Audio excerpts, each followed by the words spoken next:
Será que eventos na infância prejudicam o desenvolvimento de uma pessoa? E mais do que isso, será que eventos na infância dessa pessoa prejudicam o desenvolvimento dos seus descendentes, como seus filhos e netos? Hoje eu vou falar sobre trauma intergeracional.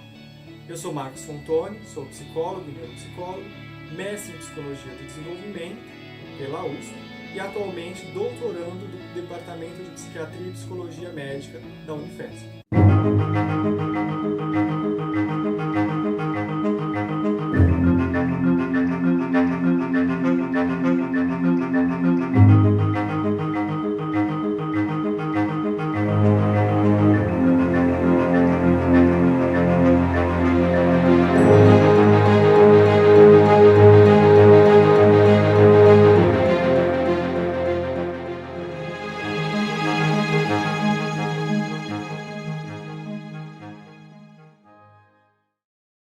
Esse é o primeiro vídeo que eu estou lançando aqui no canal depois de 4 anos.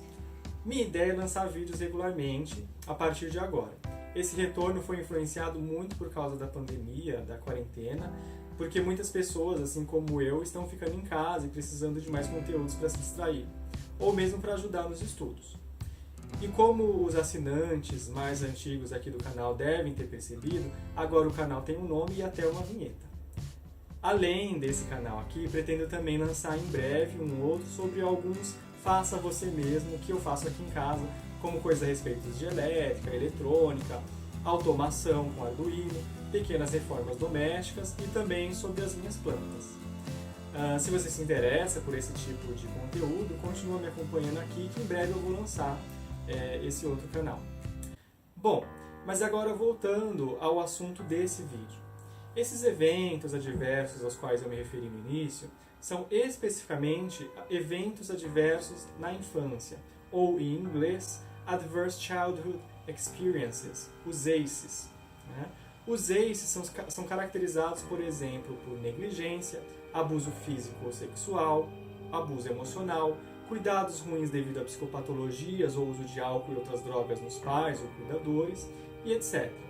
Então, os ACEs acontecem quando uma criança apanha, é abusada sexualmente, quando os pais não cuidam bem dela, seja porque eles têm alguma psicopatologia que compromete sua capacidade funcional, como a esquizofrenia ou a depressão, ou porque eles têm problemas com drogas. E uma série de outras causas ligadas também a situações de vida, temperamento e caráter, e personalidade dos pais, o próprio ambiente e outros. Então, já respondendo a primeira pergunta, sim, esses eventos podem prejudicar o desenvolvimento da criança, inclusive impactando na sua vida toda. Alguns de vocês chegaram até aqui no meu canal por causa dos meus vídeos, nos quais eu falo sobre o Winnicott e tem algum conhecimento sobre esse autor, da psicanálise. Então vocês devem saber que para ele a qualidade dos cuidados que a mãe e o ambiente como um todo, incluindo o pai, oferece ao bebê, tem um papel fundamental na constituição psíquica do indivíduo. Eu pretendo abordar melhor a visão do Winnicott sobre esse assunto num próximo vídeo.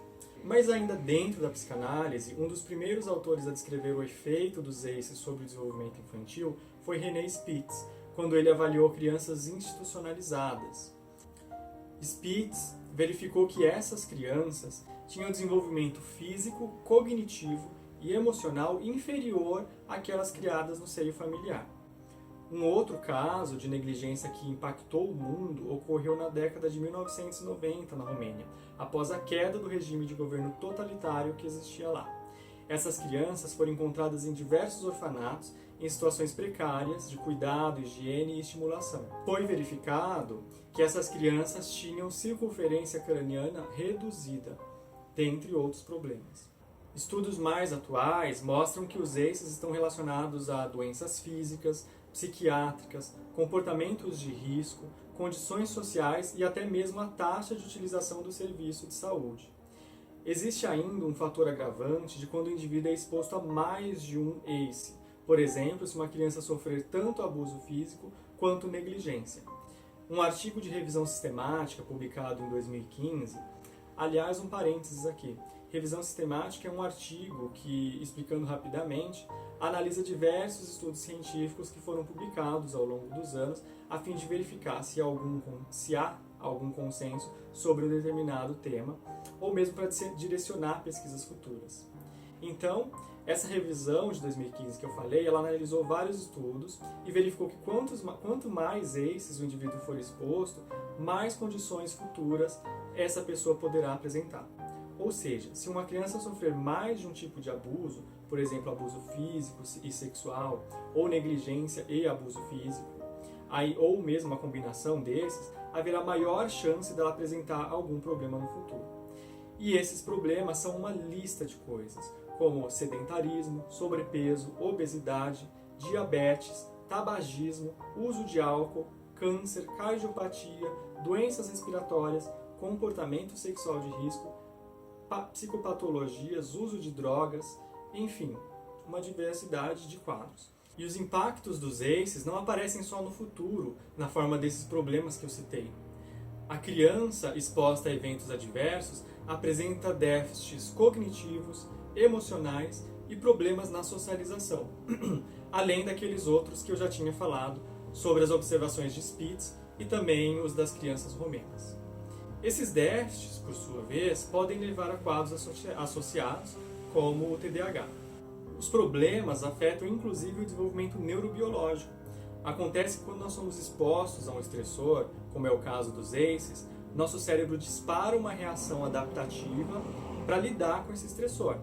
Nós ficamos mais alertas e agitados, por exemplo, prontos para lutar ou fugir, que é uma resposta normal e adaptativa. Mas, quando esse estressor é apresentado diversas vezes como um padrão, essa reação que era adaptativa se torna permanente. Então, esse estado de alerta e agitação, que era uma defesa temporária, se torna desadaptativo.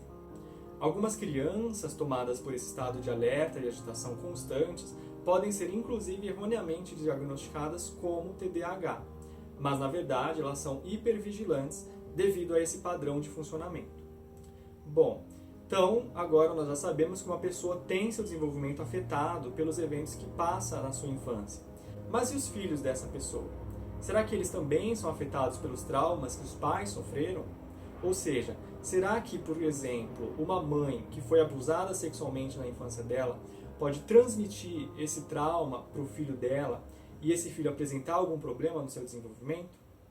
Se a gente parar para pensar, podemos concluir que se um adulto sofreu ACEs e isso aumentou suas chances de, por exemplo, se tornar usuário de drogas, esse problema com as drogas vai afetar o modo como esse pai, essa mãe, cuida dos filhos.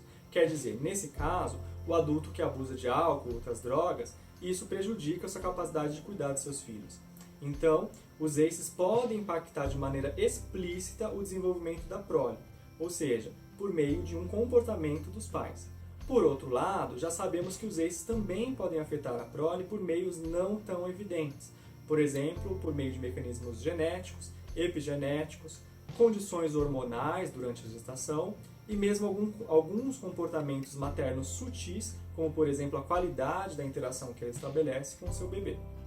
Exemplo desses mecanismos não tão evidentes é o fato de que mães que foram expostas a ACEs em suas infâncias têm níveis aumentados de cortisol, que é um hormônio relacionado ao estresse, e a alteração nos níveis desse hormônio provoca uma série de efeitos no ambiente intrauterino e, por consequência, no desenvolvimento do feto. Então, mesmo que alguém que foi abusado na infância não abuse dos filhos, ou não seja negligente com eles, ou ainda que seja um ótimo pai e mãe, esses filhos ainda podem apresentar problemas no desenvolvimento. Essa transmissão dos efeitos dos ACEs de pais para filhos é o que chamamos de trauma intergeracional. Há uma outra linha de estudo que considera ainda o impacto dos ACEs não só na segunda geração, mas também na terceira geração. Ou seja, não só os filhos de quem passou pelo trauma, mas também seus netos e bisnetos podem ser afetados por ele. Nesse caso, a gente chama esse mecanismo de transmissão transgeracional. Então, se a gente pegar aqui essa matriosca que foi exposta a ACEs, no trauma intergeracional, o filho dela vai ser afetado pelos ACEs e, por consequência, os netos dela também podem ser afetados pelos ACEs. E aí, então, caracterizando um mecanismo de transmissão transgeracional. O conceito de trauma intergeracional está presente na psicanálise, por exemplo, quando John Bowlby fala sobre como os relacionamentos iniciais afetam a maneira como a gente se relaciona na vida adulta. Isso fica evidente quando Bowlby fala nos tipos de apego e como esses influenciam nossos relacionamentos futuros e também quando nos fala a respeito dos modelos internos de funcionamento, que são assuntos para um outro vídeo. Na psiquiatria, o estudo do trauma intergeracional teve início com os descendentes do Holocausto. Diversos estudos apontaram, por exemplo, que os filhos dos sobreviventes do Holocausto apresentavam sintomas de TEPT e níveis elevados de cortisol, que é aquele hormônio relacionado ao estresse. Aliás, a sigla TEPT significa transtorno de estresse pós-traumático. Estudos mais recentes em outras populações têm mostrado que, quando há ACEs na vida materna, há maior prevalência de alterações no parto, como baixo peso e menor tempo gestacional. Os bebês apresentam também mais problemas neurodesenvolvimentais e comportamentais, como distúrbio de conduta e comportamento antissocial, além de maior prevalência de autismo, obesidade e um pior estado de saúde no geral. Esses efeitos acontecem não só quando a mãe é a pessoa que sofreu ACEs, mas também quando o pai foi a figura exposta. Uma revisão sistemática de 2018 mostrou que ACEs na vida paterna podem levar a alterações no esperma, que por sua vez afetam características comportamentais e fisiológicas do bebê. Então, esses dados respondem à nossa segunda pergunta. Os descendentes de alguém que passou por ACEs podem ter problemas no desenvolvimento. Bom, então é isso. Se você gosta desse tipo de conteúdo, deixa seu like. E se tiver dúvidas, sugestões, deixa aí nos comentários. No próximo vídeo eu vou falar especificamente sobre como os ACEs maternos podem interferir no modo como a mãe interage com o bebê e, consequentemente, como isso altera o desenvolvimento dessa criança, que, aliás, é o tema do meu doutorado.